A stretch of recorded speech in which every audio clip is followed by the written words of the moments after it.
ยังธรรมชาตินะครับนี่ยังรอการพัฒนาอยู่ เอาไปเลยพี่ก็ความเจริญนะ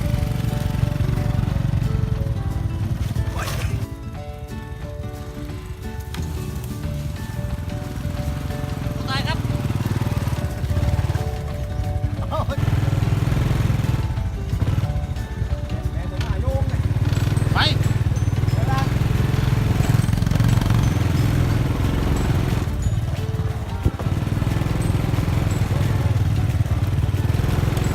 ไปเลยลูก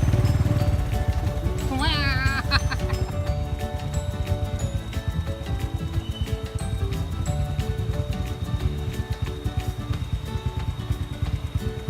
จะให้พุ่งเตียงว่า ได้เรื่องมือตุ้มน้ำนิดเดียว นี่ยังไม่ถึงนะครับไอ้นี่แค่ครึ่งทาง ถึงทางเลย เฮ้ยขาด เดินขึ้นไปนู่นเป็นโลก ขาดเค้งไม่เลยเหรอ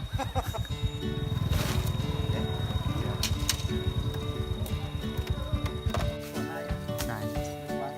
ปีก้อนนะครับ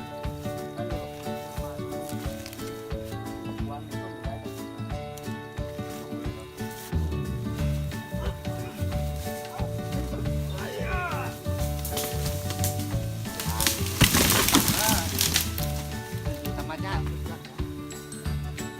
สุดยอดภารกิจแรกครับ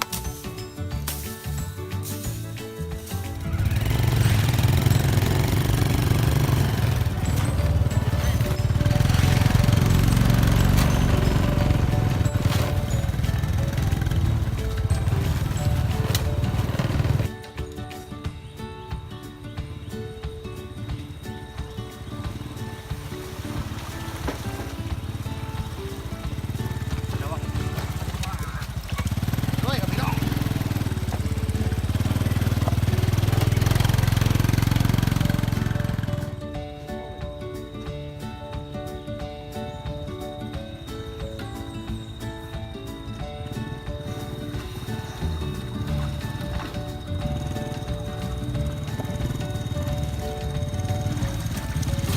โดนเลย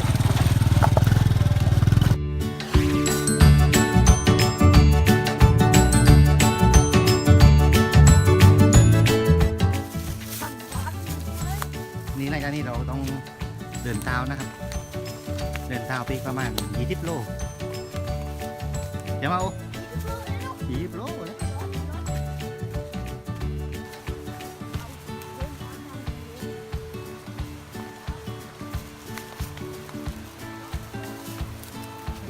ฮะแล้วไอ้ที่ทะเลตรงนั้น